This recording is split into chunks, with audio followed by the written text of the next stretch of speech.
تعلم على العلماء حتى تعرف الإسلام صحيحا. إن الحمد لله نحمده ونستعينه ونستغفره ونعوذ بالله من شرور أنفسنا ومن سيئات أعمالنا من يهده الله فلا مضل له ومن يضلل فلا هادي له وأشهد أن لا إله إلا الله وحده لا شريك له وأشهد أن محمدا عبده ورسوله صلى الله عليه وعلى آله وأصحابه وسلم تسليما كثيرا. أما بعد. Gjithë lavdia takon vetëm Allahut, atë lavdërojmë dhe i shprehim lavdi, prej tij kërkojmë ndihmë dhe prej tij kërkojmë falje. Kërkojmë mbrojtje tek Allahu nga e keqja e vetes sonë dhe nga të këqijat e veprave tona. Ka udhëzon Allahu s'ka kush e devion dhe ka devien Allahu s'ka kush e udhëzon. Dëshmoj se nuk ka të adhuruar të drejtë përveç Allahut një, i cili nuk ka ortak dhe nuk ka rival, dhe dëshmoj se Muhamedi është rob dhe i dërguar i tij. Salavatet dhe selamet e shumta të Allahut qofshin për të, për familjen e tij dhe të gjithë shokët e tij, si dhe të gjithë ata që e ndjekin udhën e tyre deri në ditën e gjykimit. Mëtej, o Zoti ynë, ti je lartësuar dhe i pastër nga çdo emet, ne nuk dim asgjë posa asaj që na ke mësuar ti, në të vërtetë ti je gjithdituri i urti. O Allah, na bëj të dobishme atë që na ke mësuar, na mëso atë që na bën dobi, na shto diturinë, na përmirëso gjendjen tonë tërësi dhe mos na lër të mbështetur në vetët tona asnjë çast.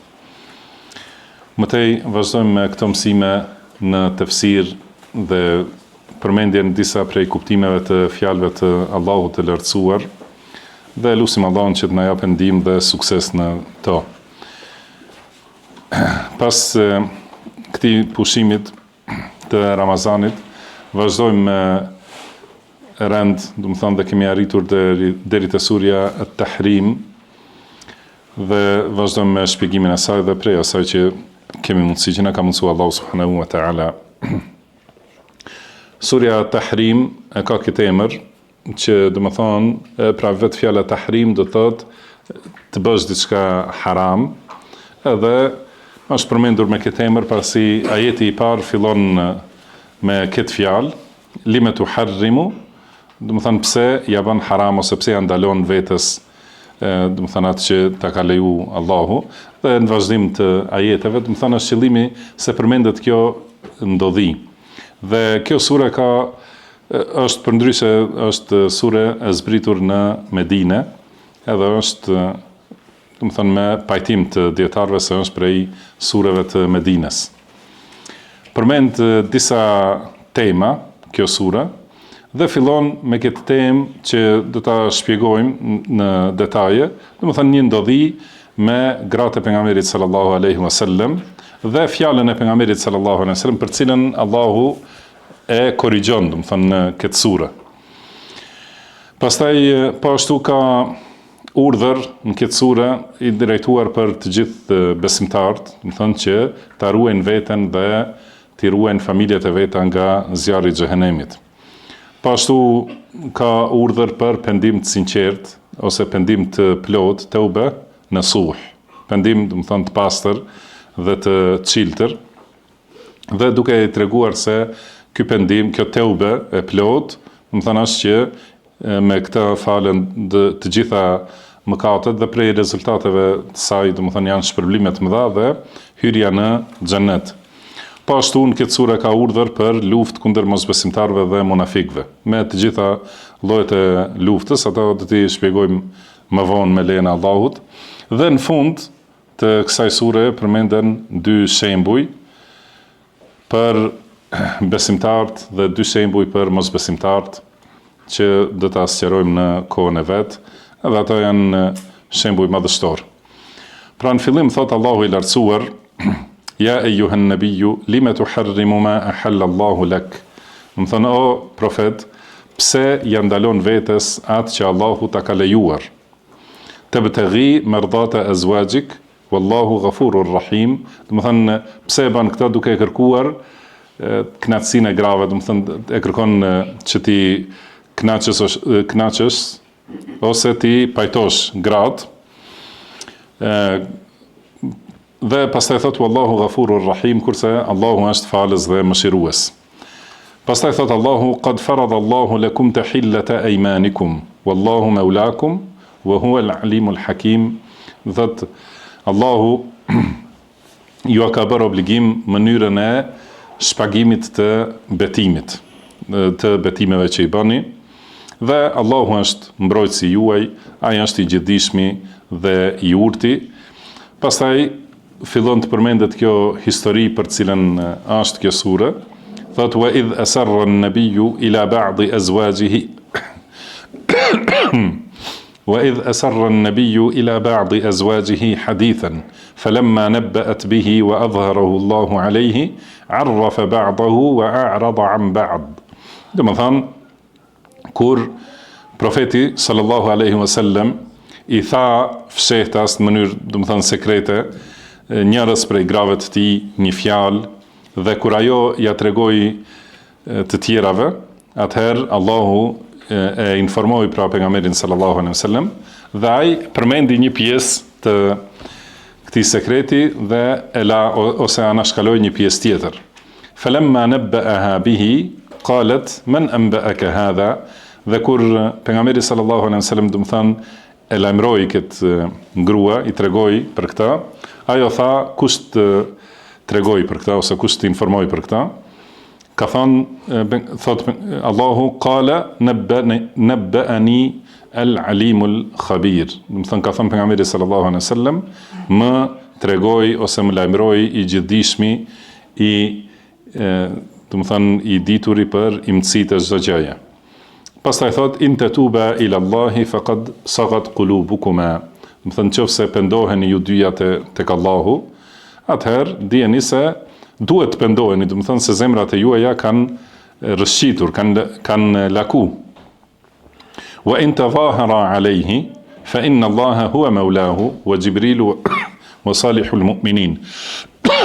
Por nëse e ndihmoni njëra tjetrën kundër pejgamberit sallallahu alaihi wasallam, atëherë dijeni se Allahu është mbrojtësi i tij dhe gjithashtu Gjibrili dhe besimtarët e mirë ose besimtarët e devotshëm, wal malaikatu ba'da dhalika dhahir, edhe gjithashtu të gjithë melajket pas kësaj janë ndihmës dhe përkrahës ose mbështetës të pejgamberit sallallahu alaihi wasallam.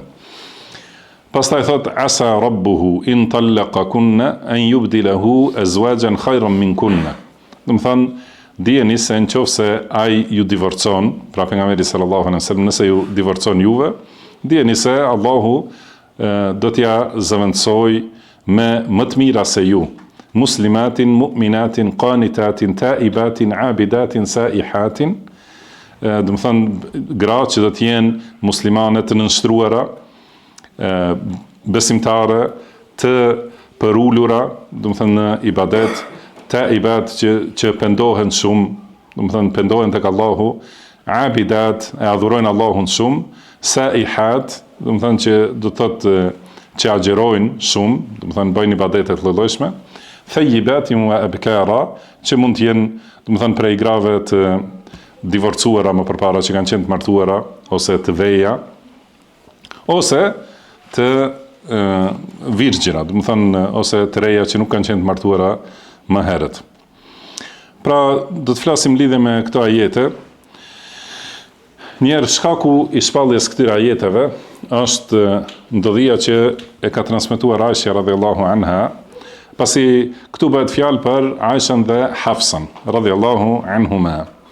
Edhe këtë ndodhi e transmeton Aisha radhiyallahu anha, siç është në Sahihun e Buhariut dhe Sahihun e Muslimit.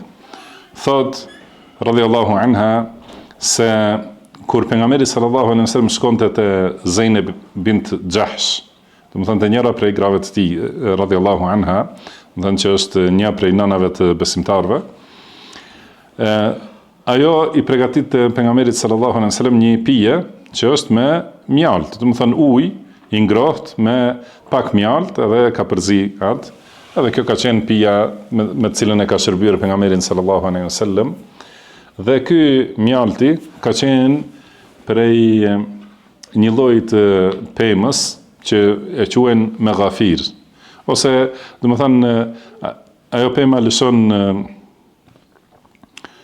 do të thonë një lang, edhe pastaj ai ngjizet, e dini si bëhet si mastik, do thotë. Dhe prej kësaj ka një erë, do të thonë është e ëmbël në shije, mirë po ka erë. edhe dihet se pejgamberi sallallahu alaihi wasallam e ka pëlqyer erën e mirë dhe ka urryer shumë erën e keqe dhe është kujdesur, domethënë që mos ketë rreth tij era të këqija dhe kjo domethënë është prej pastërtisë së natyrës së tij sallallahu alaihi wasallam, edhe ka dashur që gjithmonë të jetë i këndshëm për njerëzit. Domethënë e ka pirë këtë mjalt te Zeynep bint Jahsh radhiyallahu anha.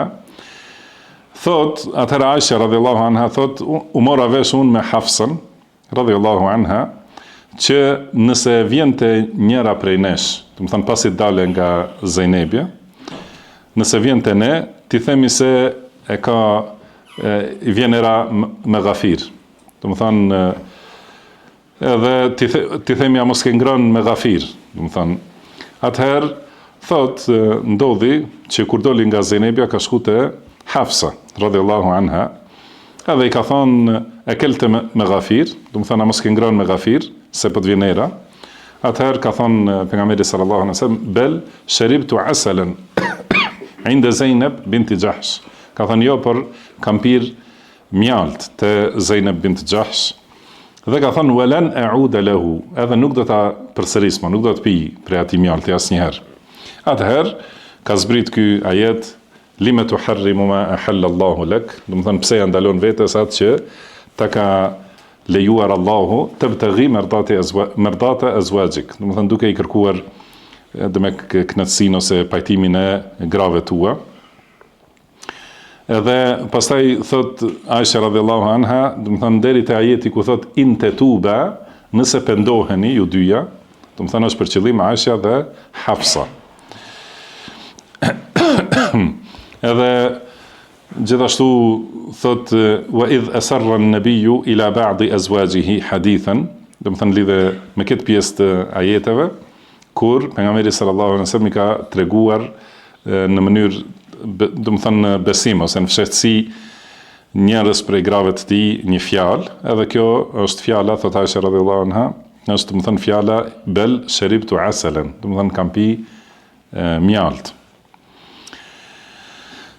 Ky është shkaku i shpalljes së kësaj sure ose fillimit këtyre ajeteve që transmeton Aisha radhiyallahu anha, kurse Anas ibn Malik radhiyallahu anhu transmeton se është do të thënë për shkak tjetër, edhe është për robreshën e tij Maria al-Qibtiyya, që ka qenë robreshe pejgamberit sallallahu alaihi wasallam. Edhe pasi ka shku tek ajo pejgamberi sallallahu alaihi wasallam, do të thënë gratë e tjera kanë xhelozu dhe janë mbledhur, do të thënë për t'i bërë presion, do të thënë që mos shkojte ajo, edhe ka thonë pejgamberi sallallahu alaihi wasallam nuk do të shkoj. Pra ky është transmetimi i Anas ibn Malikut, por sidoqoftë transmetimi që është në Sahihul Buhari dhe Sahih Muslim është më i saktë. Dhe gjithashtu transmetuesi janë këtë rast është ajo që i ka ndodhur kjo ndodhi. Është Aisha radhiyallahu anha, edhe ajo është më e ditur për këtë, wallahu a'lam. Pra lexuam se në fillim ka thënë Allahu subhanahu wa taala pejgamberit sallallahu alaihi wasallam, ya ayyuhan nabiyyu lima tuharrimu ma ahalla Allahu lak. O profet. Pra kemi treguar se fjala nabi është më e përafërt që të përkthehet me fjalën profet, kurse rasul do më thënë i dërguar. Dhe këto dy cilësi janë të pejgamberit sallallahu alaihi wasallam. E gjejmë se në disa ajete Allahu subhanahu wa taala i drejtohet ja ayyuhar rasulu pejgamberit sallallahu alaihi wasallam. Disa ajete ja ayyuhan nabi. Edhe kjo është e përgjithshme, do të thënë se të dy emërtimet ose të dy këto veti dhe cilësi janë të sakta për pejgamberin sallallahu alaihi wasallam. Mirë po kanë thonë disa dietarë që nëse i shohim ajetet të cilat flasin për urdhra ose mësime direkte personalisht për pejgamberin sallallahu alaihi wasallam, përmendet thirrja ayyuhan nabi, do të thonë profet. Kurse kur përmendet diçka që duhet t'ua transmetoj njerëzve ose umetit, do të thonë përgjithësi, përmendet ja ayyuhar rasul. Siç është ja ayyuhar rasulu balligh ma unzila ilayka min rabbik. Do të thonë i dërguar, transmetoj atë që të zbritet nga Zoti yt. Ka thënë, pra i thotë Allahu, lime tu harrimu, pra pse ja bën haram vetvetes ose pse ja ndalon vetvetes, edhe kjo pyetje do të thonë është me kuptim qortues, do të thotë se nuk duhet dhe nuk bën që t'ja ndalosh vetvetes atë që Allahu ta ka lejuar, duke e kërkuar, do të thonë me këtë ndalim, duke e kërkuar kënaqësinë e grave tua. Edhe kjo është një argument se, do të thonë, xhelozia mes grave patjetër se do të ndodh. Ato ortaket që janë të martuara me një burr, patjetër se do të kenë xhelozi, do të kenë zili me njëra tjetrën. Edhe siç është thënë edhe është sqaruar se zilia është më shumë e pranishme te ata që janë të ngjajshëm, ose do të thonë te ata që e pasqyrojnë vetveten te njëri tjetri, do të thonë kanë patjetër se në mënyrë të natyrshme kanë më shumë zili. Edhe kjo është punë që njeriu nuk mund ta shkul plotësisht nga zemra e tij. Prandaj Allahu nuk i ka qortu në këtë aspekt, do të thonë nuk i ka qortu gratë në këtë aspekt. Dhe gjithashtu përmendja e kësaj, do të thonë se pejgamberi sallallahu alaihi wasallam ja ka ndaluar vetvetes këtë mjalt, duke kërkuar kënaqësinë e grave, do të thonë është si arsyetim. Do të thonë që është e kuptueshme kur njeriu mundohet të largohet prej një gjëje për të arritur kënaqësinë ose pajtimin e njerëzve të tjerë, është e kuptueshme, mirë, por nuk është çdo herë sakt. Do të pra është një lloj arsyetimi, do të e ke lënë këtë ose ja ke bërë vetvetes të ndaluar, që nuk duhet sepse atë Allahu ta ka leju, mirë, po e ke bërë, do të thonë duke kërkuar kënaqësinë e grave. Dhe në përgjithësi njeriu, kam thonë dietarët në bazë të këtij ajeti, thotë nuk lejohet ti ndalohet vetvetes diçka për ta, si më thonë, për qefin e dikujt, nëse ai nuk ka dëm ose dobi për asaj. Do të thonë, sigur në këtë rast, a do të pi mjalt ose jo, pejgamberi sallallahu alaihi wasallam, ato gratë nuk kanë as ndonjë dëm as ndonjë dobi. Prandaj në këtë rast kur dhe kjo i ndodh njeriu në jetë në raste të lloj-llojshme, do të thonë nëse e sheh se dikush zemrohet pse e bën një vepër ose pse i bën mirë dikujt tjetër, edhe thu, do të thonë nuk do ta bëj më asnjëherë, do të thonë për ta kënaqur këtë. Mirë, po këtij nuk i shton ndonjë dobi, as nuk do të kishte pengu realisht, do të thonë kjo bamirësia ndaj dikujt tjetër, atëherë në këtë rast nuk duhet dhe nuk është në rregull që njeriu ta ndalojë sjelljen e mirë ose bamirësinë ndaj dikujt tjetër për qefin e dikujt që nuk ka ndonjë dëm. Edhe në përgjithësi ka thonë Allahu subhanahu wa taala për të mirat që na i ka lejuar, ka thonë ja ayyuhalladhina amanu la tuharrimu tayyibati ma ahalla Allahu lakum. Do të thonë o ju që keni besuar, mos i ndaloni ose mos i bëni haram ato të mira që Allahu ju ka bërë halal dhe ju ka lejuar, wala ta'tadu inna Allaha la yuhibbul mu'tadin, edhe mos i kaloni kufit, pra mos dilni në haram gjithashtu, sepse Allahu nuk i do ata të cilët i kalojnë kufit. Po ajeti që i drejtohet pejgamberit sallallahu alaihi wasallam përfundon me dy emrat Allahut, që thot Allah inna Allaha ghafurur rahim. Do të thënë Allahu është falës dhe mëshirues. Edhe kemi thonë, këto janë prej rregullave të tefsirit edhe shihet në gjatë Kuranit kur e lexon, dhe ajo që emri që përmendet, emri Allahut në fund të ajetit, tregon për atë se çka ndodh me atë që është thonë më herët. Do të thonë, ajo që u përmend në ajet është një gabim që e ka bërë pejgamberi sallallahu alaihi wasallam, që ja ka ndalu vetvetes këtë që ja ka leju Allahu, edhe është një gabim që e kanë bërë gratë.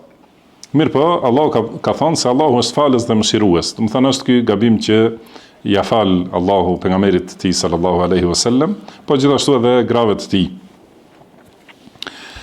Dhe ka thonë Pastaj në ajetin vijues thot Allahu i lartësuar, qad faradallahu lakum tahillata aymanikum. Do të thënë Allahu ju ka bërë obligim mënyrën e shpagimit të betimit. Do të thënë kur njeriu betohet për një gjë që do ta bëj ose nuk do ta bëj, dhe pastaj më vonë merr vesh se është më e mira që ta kundërshtoj këtë betim. Atëherë duhet të bëj shpagim, sepse duhet patjetër të nderohet emri i Allahut subhanahu wa taala. Do të thënë nëse një vendim njeriu e ka lidhur me emrin e Allahut, edhe thot pasha Allahun ose për Allahun, do ta bëj këtë ose nuk do ta bëj, atëherë patjetër duhet ta respektoj dhe ta nderoj këtë emër. Por nëse e sheh se është më mirë që mos e plotësoj atë për cilën është betu, atëherë duhet bëj shpagim. Edhe shpagimin e ka treguar Allahu subhanahu wa taala në ajetin e surës Al-Maida, thot Allahu i lartësuar: La yu'akhidhukum Allahu bil-laghwi fi aymanikum, walakin yu'akhidhukum bima 'aqadtumul ayman. Do thënë Allahu nuk ju merr në përgjegjësi për rrëshqitjet në betim që i bani. Do të thënë betimi që bëhet, do të thënë kur flet njeriu, i vjen është në shprehinë e shumë njerëzve që thot wallahi kështu ose, por nuk e ka qëllim betimin. Pra nuk jo merr Allahu në përgjegjësi për këtë lloj të betimeve, por ju merr në përgjegjësi dhe në llogari për ato betime që jeni të vendosur, bima aqadtum, do të thënë ato që i keni lidhur në zemër. Pra e ke thonë me vetdije dhe me qëllim të plot, të betohesh në Allahun për bërjen e një vepre në të ardhmen ose mos bërjen e saj, atëherë për këtë merresh në llogari. Dhe kjo ka shpagim, që do të thonë se betimin duhet ta përmbushni, patjetër. Por nëse shihet qartë se është më mirë mos përmbushet betimi, atëherë kemi shpagim. Fa kafaratuhu it'amu 10 masakina min awsati ma tut'imuna ahlikum. Do thotë shpagimi për këtë është të ushqehen 10 varfër me ushqim nga ajo mesatarja me cilën e ushqeni familjen tuaj. Do thënë për 10 varfër nga një vakt mesatar siç ha vetë me familjen. Au kiswatuhum, ose të vishen, do të thënë të vishet nga një robë 10 të varfërve, nga robat mesatare që i vishni familjarët. Au tahriru raqaba, ose lirimi i një robi. Do të thënë këto tri shpagime janë që njeriu ka zgjidhje, ta zgjedh njërin prej këtyre, ose t'jape ushqim 10 varfërve, ose veshje 10 varfërve, ose të liroj një rob. Faman lam yajid, por nëse nuk ka mundësi, nuk mund ta bëj asnjërin, atëherë fa siyamu 3 ayyam. Do thotë atëherë agjiron 3 ditë. Do thonë nuk e di nëse kemi folur për këtë jetë edhe në raste të tjera, por duhet ta keni parasysh se ajo që është e përhapur te njerëzit se për betim duhet me agjiru 3 ditë, do thonë duhet ta kuptojmë se kefara që ka caktuar Allahu subhanahu wa taala është ushqimi 10 varfërve, ose veshja 10 varfërve, ose lirimi i një robi. Do të thënë këto të trija mund t'i zgjedh cilat do. Nëse nuk mund ta plotësoj asnjërin, atëherë duhet të agjiroj 3 ditë. Dhalika kafaratu aymanikum idha halaftum. Do të thënë ky është shpagimi për betimet tuaja kur të betoheni. Wahfadhu aymanakum, por ruajini betimet. Do të thënë njeriu duhet ta ruaj betimin edhe në aspektin që mos betohet shumë shpesh, edhe mos betohet në mënyrë me lehtësi, do thotë, çdo herë kur i vjen diçka betohet, por duhet ta ruaj, do të thënë madhrimin e emrit të Allahut subhanahu wa taala. Por kur kërkohet betimi, atëherë duhet ta ruaj betimin dhe ta plotësoj. Thot kadhalika yubayyinu Allahu lakum ayatihi la'allakum tashkurun. Pra në këtë mënyrë Allahu ju sqaron argumentet e tij që ju të falenderoni.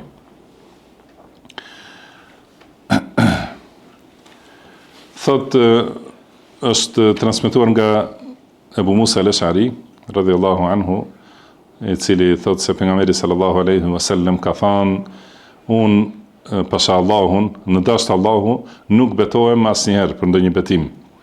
Pra, nuk betohem ndonjë betim, nuk ndodh që të betohem për ndonjë betim, dhe kur e shoh se ndryshe është më mirë, do të thënë betohesh për një vepër se do ta bësh në të ardhmen, por pastaj bindesh se është më mirë ta bësh ndryshe, atëherë do ta bëj atë që është më mirë dhe do të dalë prej betimit, do të thënë me shpagim. Thotë kjo është gjithashtu e saktë në sunetin e pejgamberit sallallahu alaihi wasallam, këtë hadith e transmetojnë Buhariu dhe Muslimi. Pra ka thonë Allahu pra në fillim të këtij ajeti dytë, qad farada Allahu lakum tahillata aymanikum. Do të thënë Allahu ju ka bërë obligim. Këtu është përmendur fjala farada. Do të thënë prandaj e përktheva disa herë ju ka bërë obligim. Se kuptimi, nëse e shohim kontekstin, do të thonë se e keni të lejuar ta lini betimin dhe të bëni shpagim. Mirë po, këtë mënyrë që Allah e ka përmend farz, do të thonë, ju ka bërë obligim, ka disa komentime prej dietarëve. Një prej atyre kanë thonë që nëse është nevojat, nëse është më mirë të bëhet e kundërta me atë për cilën je betu, atëherë është obligim ta lësh atë që je betu dhe ta kryesh shpagimin, kefaretin, edhe pastaj ta bësh atë tjetrën vepër. Ose gjithashtu kanë thënë edhe këtu për t'ja lejuar pejgamberit sallallahu alaihi wasallam. Do të thënë i ka thënë se Allahu ju ka bërë obligim. Do të thënë nëse kishte qenë lejume, pra i dërgumi Allahut sallallahu alaihi wasallam zakonisht e bën atë që është më e mirë. Edhe si thuhet ai njeriu fisnik, bujar dhe i devotshëm e bën atë që është obligim dhe nuk e le këtë obligimin për atë që është e lejuar. Prandaj këtu Allahu ka thënë, ju ka bërë obligim daljen prej betimit në këtë mënyrë. Dhe ka thënë, wallahu maulakum, dhe Allahu është mbrojtësi juaj. Do të thënë Allahu është që ju mbron, ju do thotë fjala wilaja përfshin dashuri edhe afërsi dhe kujdes. Do të thënë se Allahu subhanahu wa taala është ai që ju ndihmon, ju mbron o besimtar dhe i rregullon çështjet tuaja në atë që është më e mira. Wa huwa al-alimul hakim, edhe Allahu është i gjithdijshmi dhe i urti. Do thotë të gjitha urdhrat që i ka zbrit Allahu subhanahu wa taala janë në bazë të diturisë së tij absolute, që di çdo gjë dhe Allahu e di se cila është më e dobishme për ju dhe çka është që ju bën dëm. Prandaj urdhrat dhe ndalesat që i ka dërguar Allahu subhanahu wa taala janë në bazë të diturisë absolute për dobit dhe dëmet. Dhe është Allahu el-Hakim, gjithashtu Allahu është i urti absolut që ato urdhra që i vendos dhe ato vepra, po ashtu urdhra në krijim edhe urdhra në ligjvënie, ato që i ka sjellë Allahu subhanahu wa taala, në to ka urtësi të plot. Edhe ndjekja e tyre është mirësia dhe përfitimi i plot. Pastaj në ajetin e tretë thot wa idh asarra an-nabiyyu ila ba'di azwajihi hadithan falamma nabba'at bihi wa adhharahu Allahu alayhi. Do thot kur profeti sallallahu alaihi wasallam dikujt prej grave të tij ose ndonjërs prej grave të tij i tregoi një fjalë që është, siç tham, është Hafsa radhiyallahu anha. I ka treguar pejgamberi sallallahu alaihi wasallam se kjo ose do të thënë i ka treguar që pi mjalt të Zejnebja radhiyallahu anha dhe ajo kur ka treguar e ka treguar këtë sekret, do të thënë. Ja ka thonë pejgamberi sallallahu alaihi wasallam si sekret Hafsas. Dhe ajo nuk e ka mbajt sekretin, i ka treguar dikujt tjetër, që është Aisha radhiyallahu anha, wa adhharahu Allahu alayhi. Dhe Allahu ja ka bërë të ditur pejgamberit sallallahu alaihi wasallam. Do të thënë këtu ky ajet është një argument se ka edhe tjetër që do ta përmendim që thot Sheikh Uthemini. Mirpo edhe kjo pjesë e ajetit është argument se pejgamberët nuk e dinë të fshehtën. Edhe pejgamberi sallallahu alaihi wasallam nuk e ka ditur të fshehtën, siç është edhe në ajete të tjera ku Allahu e urdhëron që të thotë nuk e di unë të fshehtën, edhe nuk i kam në dorë, domethënë ato thesaret e tokës e kështu me radhë. Këto janë cilësi të Allahut subhanahu wa taala. Allahu është i gjithditur edhe për të dukshmen edhe për të fshehtën, dhe pejgamberët e Allahut e din atë që u shpall Allahu. Nuk din diçka, domethënë përveç asaj që u shpall Allahu subhanahu wa taala. Pra adharahu Allahu alaihi, domethënë Allahu ja ka zbulu këtë domethënë zbulimin e sekretit që e ka bërë Hafsa radhiyallahu anha. Atëherë pejgamberi sallallahu alaihi wasallam thot arrafa ba'dahu wa a'rada an ba'd. Domethënë i ka përmendur diçka prej kësaj, edhe ka lënë disa të tjera. Domethënë kjo në lidhje me edukatën dhe moralin e lartë. Thot njeriu kur do ta korrigjoj një vepër, mjafton ta përmendë vetëm atë që është e nevojshme. Thot pejgamberi sallallahu alaihi wasallam nuk ja ka përmend të gjitha fjalët, po ka përmendur vetëm diçka për t'i treguar, për t'ia treguar këtë shkakun e edukimit, domethënë, për t'i treguar se kjo vepër është gabim, do thot zbulimi i sekretit është gabim. Ja ka përmendur një pjesë të fjalëve, nuk ja ka thonë të gjitha. Do thotë a'rada an ba'd, do të thonë i kanë shkalu disa fjalë, edhe ky është morali i njerëzve të lartë, edhe njerëzve të mençur. Do të thonë që nuk i thonë çortime, do të thonë nuk zgjerohen në çortime, po e përmendin gabimin sa është nevoja që të përmirësohet. Dhe pastaj thot falamma nabba'aha bihi qala man anba'aka hadha. Kur i ka treguar pejgamberi sallallahu alaihi wasallam, atëherë ka thënë ajo, kush ta tregoi këtë? Do të thënë edhe ky është argumenti që e përmend Sheikh Uthaymini, se pejgamberi nuk e di të fshehtën. Edhe kjo është pra njohuria e sahabëve. Do të thënë kanë thënë ka qenë e çuditshme. Do të thënë nga e morë vesh këta, se kanë ditur se ka qenë ajo sekret. Nëse kishte qenë në atë mënyrë, nëse kishte qenë besimi i sahabëve se pejgamberi sallallahu alaihi wasallam i di të gjitha të fshehtat, nuk do të kishte ardhur kjo pyetje. Do thotë prandaj kjo tregon nivelin e ulët të kuptimit të sufive, edhe për raste të shumta, dhe për shembull një prej atyre kanë thënë se kur ka qenë pejgamberi sallallahu alaihi wasallam në Medinë nuk është bën natë, nuk është bën terr për shkak të dritës pejgamberit sallallahu alaihi wasallam. Kurse në hadith sahih është që Aisha radhiyallahu anha kur nuk e ka pa në shtrat pejgamberin sallallahu alaihi wasallam, e ka kërku nëpër dhomë edhe deri në xhami, do të thonë duke prek nëpër tokë. Edhe e ka gjetur në sejdë pejgamberin sallallahu alaihi wasallam, do të thonë nëse kishte qenë ashtu si pretendojnë se ka bë dritë dhe nuk është bë terr, do të thonë në Medinë, kjo nuk do të kishte ndodhur. Edhe këtu vetë Hafsa radhiyallahu anha, që ka qenë më e ditura, një prej grave më të ditura të këtij umetit, do thotë, ka thënë kush ta tregoi këtë. Edhe ka thënë pejgamberi sallallahu alaihi wasallam nabba'ani al-alim al-khabir. Do të thonë më tregoi i gjithdijshmi, i gjithë informuari, do të thonë që di çdo gjë.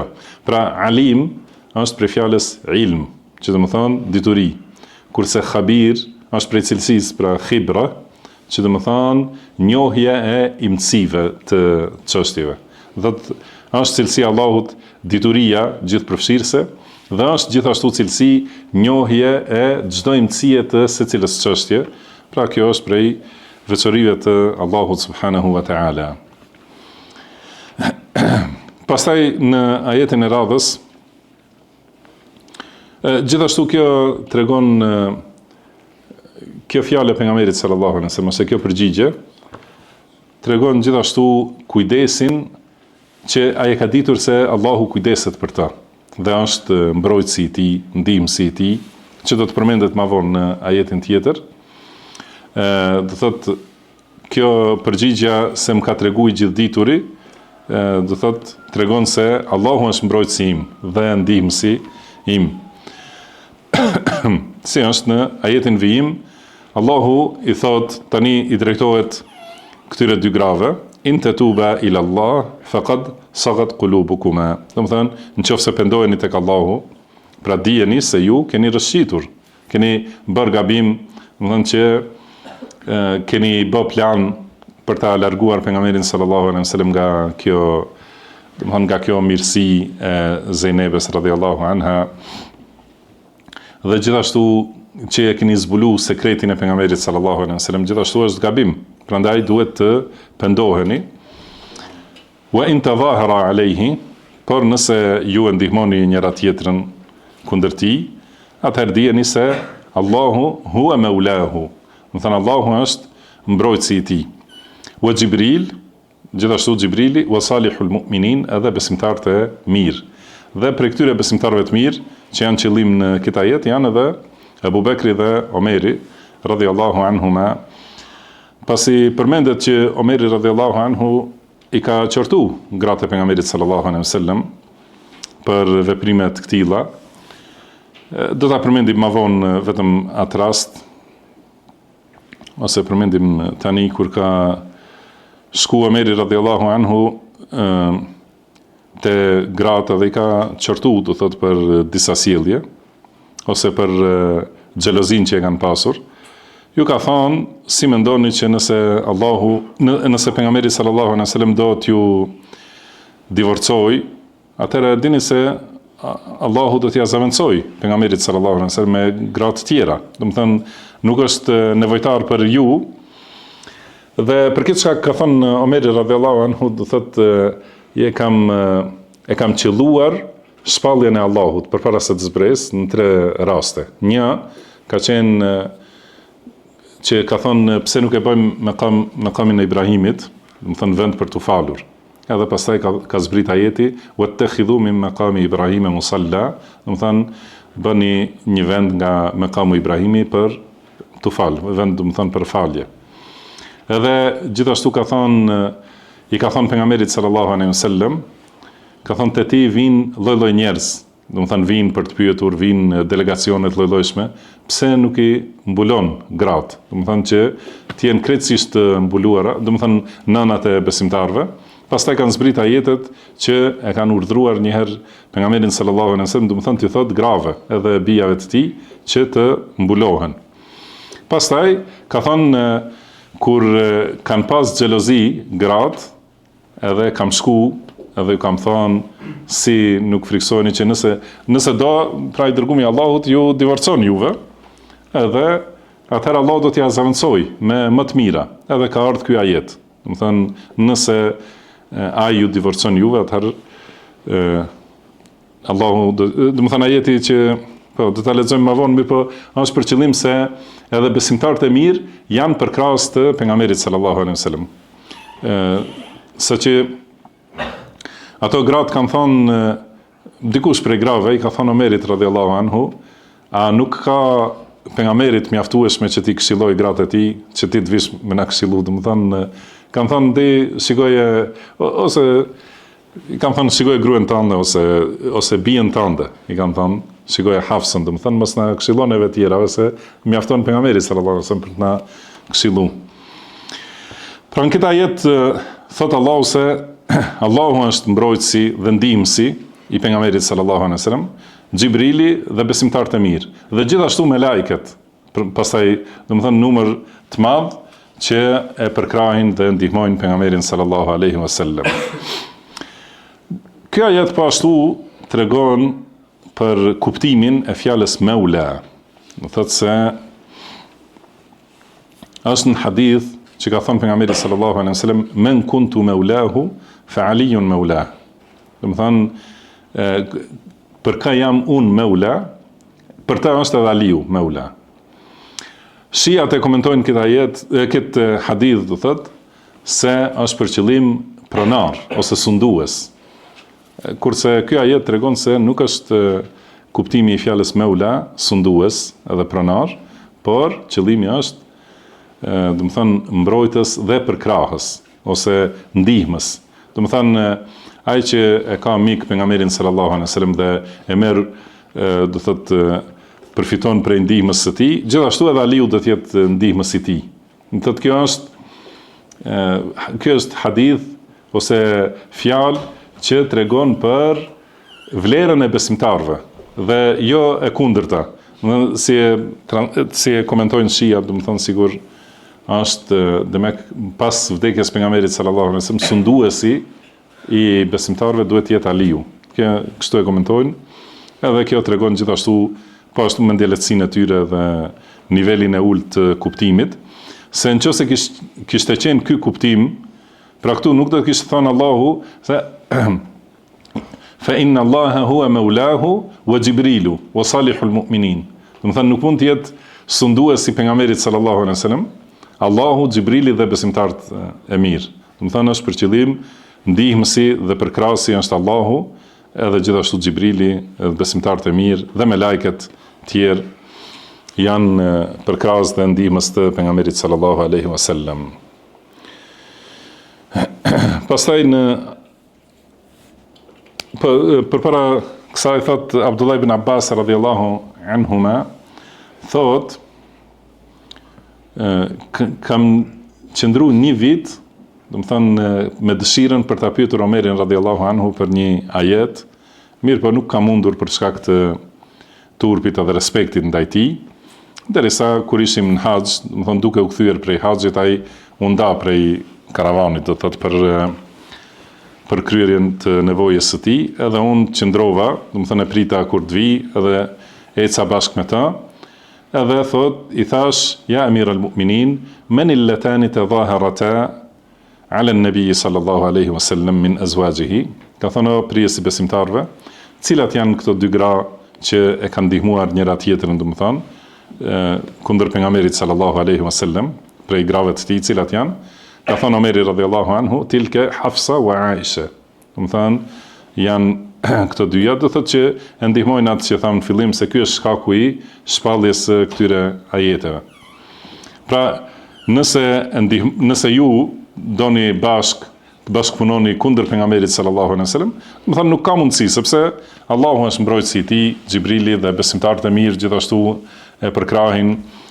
Dhe pashtu në një rast tjetër kur ka qenë për ndarjen e pasurive, edhe gratë janë ankute pejgamberit sallallahu alaihi wasallam, edhe është largu një kohë, do të thonë ka qenë i brengosur pejgamberi sallallahu alaihi wasallam. Kur e ka marrë vesh këtë çështje Omeri radhiyallahu anhu, ka shku i ka qortu shumë. Edhe pastaj në veçantë ka shku te bija e tij Hafsa, edhe shumë i ka qortu derisa ka filluar ajo të qaj, edhe ka thënë si nuk friksohesh se do të zemrohet, do të thonë pejgamberi sallallahu alaihi wasallam, pastaj prej zemrimit të tij do të zemrohet Allahu, e kështu me radhë. Do të thonë gjithë besimtarët kanë qenë ndihmës të pejgamberit sallallahu alaihi wasallam. Dhe pastaj te ky ajeti i 5, pra thot asa rabbuhu in talaqakunna an yubdilahu azwajan khayran minkunna.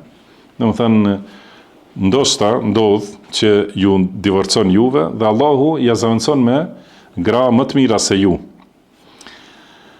Kjo është përmendur, do të thënë këtu, ky lloj kërcënimi që është më i rëndë për gruan. Do të thënë gruaja kërcënimi për divorc, do thotë është kërcënimi i rëndë për gruan përgjithësi.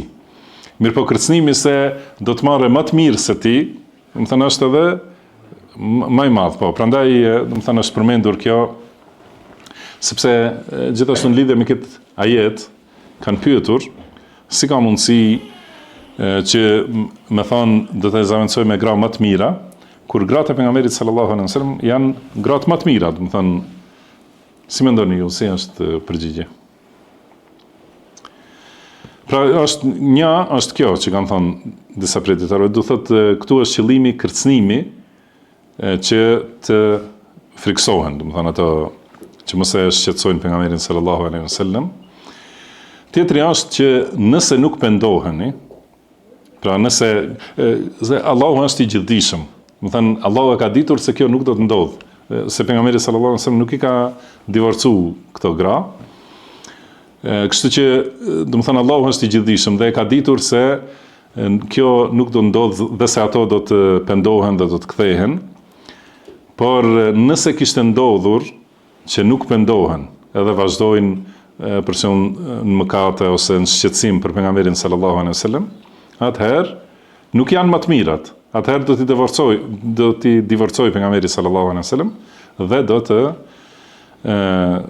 të ketë gra më të mira me të cilat Allahu do t'ja zaventësoj atij. Dhe me që kjo s'ka ndodhur, kjo do të thonë se më të mira se ato nuk ka pasur. Edhe ky ajet është argument se ato kanë qenë gratë më të mira të ummetit. Nuk ka pas gra më të mira me të cilat Allahu ja ka zaventësu. Edhe ky është refuzim gjithashtu kundër atyre që i nënçmojnë gratë e pejgamberit sallallahu alaihi wasallam. Përndryshe këtu, do të thënë këtë temë në lidhje me Hafsan radhiyallahu anha, ajo ka qenë e martuar me Khunes ibn Hudhafa, ibn Qais ibn Adi, ka qenë e martuar me ta dhe kanë bërë hijret bashk me ta. Pastaj ka vdekur në Medinë dhe ka marrë pejgamberi sallallahu alaihi wasallam. Dhe më vonë një herë e ka nda pejgamberi sallallahu alaihi wasallam një divorc që është mundësia për t'u kthy. Dhe atëherë ka urdhëruar Xhibrili alayhis salam që ta kthej, dhe ka thonë ktheje Hafsan, sepse ajo është sawame qawame. Do të thonë se agjeron shumë dhe falet shumë. Do të thonë është prej grave të mira dhe ka thënë ajo është gruaja jote në xhennet. Do të thonë gjitha këto janë argumente për pastërtinë e këtyre grave. Mos flasim për Aisha radhiyallahu anha, gjithashtu kanë zbrit ajete të shumta të surës Nur, do të thonë që tregojnë pastërtinë e saj dhe devotshmërinë e saj. Edhe gjitha këto janë, do të thonë, kundërshtim me atë që thonë Rafidit, që do të thonë se refuzojnë Kur'anin edhe Sunetin e pejgamberit sallallahu alaihi wasallam, refuzojnë rrugën e sahabeve, pra refuzojnë Islamin përgjithësi. Të shiat nuk ka diçka, do të thonë, që kapen për rregullat e Islamit, por kapen për politikat e tyre dhe dëshira ëndra ose vajtimi i tyre për kthimin e asaj krenarisë Persisë dhe mexhusive. Edhe për këtë shkak, do të thonë ato që janë pengesa më të mëdha për kundër këtij projekti, do të thonë, dhe ato që kanë qenë shkaqet më të mëdha për ngritjen e Islamit, siç janë Abu Bekri, Omeri, Uthmani, edhe Aliu radhiyallahu anhum ajma'in, të gjithë, Muawiya gjithashtu, dhe Hafsa dhe Aisha, do të thonë këto kanë qenë Abu Huraira gjithashtu, do të thonë që përmenden Amr ibn al-As dhe shumë prej sahabeve të cilët i shajnë dhe i ofendojnë me ofendimet më të rënda. Këto kanë qenë kontribuesit më të mëdhej për ngritjen e Islamit, me sukses nga Allahu subhanahu wa ta'ala. Do të thonë këta janë armiqtë e shijave dhe si tham argumentet për pastërtinë dhe vlerën e grave të pejgamberit sallallahu alaihi wasallam që është mbi të gjitha gratë të tjera, janë argumente të shumta. Mirpo edhe ky ajet që e marrin për t'i ofenduar gratë e pejgamberit sallallahu alaihi wasallam është argument se nuk ka gra më të mira se ato, sepse nuk ka ndodhur ajo, do të thënë, dhe nuk ja ka zëvendësu Allahu me gratë të tjera. Pastaj këto vlerat dhe mirësitë që i ka përmend Allahu, do të thënë gra më të mira, cilat janë ato cilësi që i ka përmendur? Ka thënë muslimat, mu'minat, qanitat, taibat dhe abidat saihat. Do të thënë këto janë sa janë këto 6 cilësi, do të thënë muslime, që është grua e nënshtruar dhe dorëzuar ndaj Allahut subhanahu wa taala. Kjo njëherë është cilësia e gruas mirë, besimtare, do të thënë që i ka gjithashtu veprat e zemrës në pajtim me ato ligje që i ka zbrit Allahu subhanahu wa taala. Qanitat, është shumë si fjalës qanita, do të thënë për ulur ose do të thënë e bindur ndaj Allahut dhe pejgamberit sallallahu alaihi wasallam vazhdimisht, do të thënë jo me ngrit kokë kundër ligjit të Allahut dhe fjalëve të pejgamberit sallallahu alaihi wasallam. Gjithashtu ka thënë Allahu i lartësuar, fas-salihatu qanitatun hafizatun lil ghaibi bima hafiz Allah, do të thënë gratë e mira janë ato të bindurat, do të thënë që janë bindur ndaj Allahut, qanitat, do të thënë që janë gjithmonë të bindur ndaj Allahut dhe pejgamberit sallallahu alaihi wasallam, pa përjashtim, që e ruajnë sekretin sipas asaj që ka urdhëruar Allahu të ruhet deri në fund. Pastaj në vazhdim me cilësi të tjera, taibat, do të thënë që pendohen. Pra kjo është prej cilësive të grave të mira dhe burrave të mirë. Do thënë patjetër ka thënë pejgamberi sallallahu alaihi wasallam, kullu bani adam khata. Do thënë secili biri i Ademit është gabimtar i madh. Mirë po, cilësia e grave të mira është që nuk vazhdojnë në gabime dhe në mëkate, por kthehen dhe pendohen tek Allahu në mënyrë të shpejtë, nuk e përsërisin, do të thënë nuk janë këmbgulse në mëkate. Kjo vlen si për burrat edhe për gratë. Edhe abidat, do të thënë adhuruese, që janë të nënshtruara me adhurime të shumta ndaj Allahut subhanahu wa taala. Saihat, do të thënë kjo është kuptimi i fjalës saimat, gjithashtu, do të thënë agjeruese. Kjo është një prej këtyre ibadeteve që i bëjnë shumë. Dhe ka thënë thayyibatin wa abkara. Edhe që mund të jenë, do të thënë që kanë qenë të martuara më herët ose të pamartuara asnjëherë, që janë të virgjëra. Do thotë të dy llojet janë prej këtyre grave të mira. Edhe pse janë përmendur, do të thënë pra kuptohet se ajo dëshira e burrave është që të jetë gruaja e tij e virgjër. Edhe kjo është më e mira nëse kish pas mundësi të zgjedh. Mirëpo këtu Allahu subhanahu wa taala ka përmendur këtë si dhunti, do të thënë këto gra që janë të mira, që mund të jenë edhe thayyibat, edhe që kanë qenë të martuara, ose të jenë të virgjëra. Do thotë kjo tregon se këto aspektet e dunjas janë më pak të rëndësishme se ato që u përmendën më herët. Do të thënë cilësitë e grave të mira u përmendën që janë të dorëzuara ndaj Allahut, besimtare të vërteta, të nënshtruara, të bindura ndaj Allahut subhanahu wa taala dhe pejgamberit sallallahu alaihi wasallam, edhe që bëjnë ibadet shumë, agjerojnë shumë, pa marrë parasysh a janë të virgjëra ose jo. Do të thënë a kanë qenë të martuara më herët ose jo. Ajo të dy llojet, do të thënë janë prej grave të mira. Madje disa prej dietarëve thonë se ka mundësi që ajo që ka qenë e martuar të jetë më mirë në disa aspekte, sepse di për shembull më mirë të kujdeset për shtëpinë edhe për familjen, dhe di më shumë të jetë respektuese për bashkëshortin, do të thënë pasi i ka ndodhur një herë që është nda ose i ka vdekur burri për shembull, di më mirë edhe më shumë ta respektoj burrin e ri që me të cilin do të martohet. Dhe është, do të thënë është më e sjellshme me këtë kuptim. Kurse nga ana tjetër, ato vlerat ose përparësitë e të virgjërës janë gjithashtu që është më e këndshme në, do të thënë, sjellje, do të thënë është më shumë që bëhet lojë, do të thënë, ose shaka më shumë me kështu me radhë, edhe që është më e dashur, më e pastër po ashtu për burrin e tjera. Do të dy llojet i kanë vlerat e veta, por të dyja këto llojet grave, do të thënë, duhet të jenë ato cilësi që u përmendën. Ato janë që e bëjnë gruan e mirë me të vërtetë.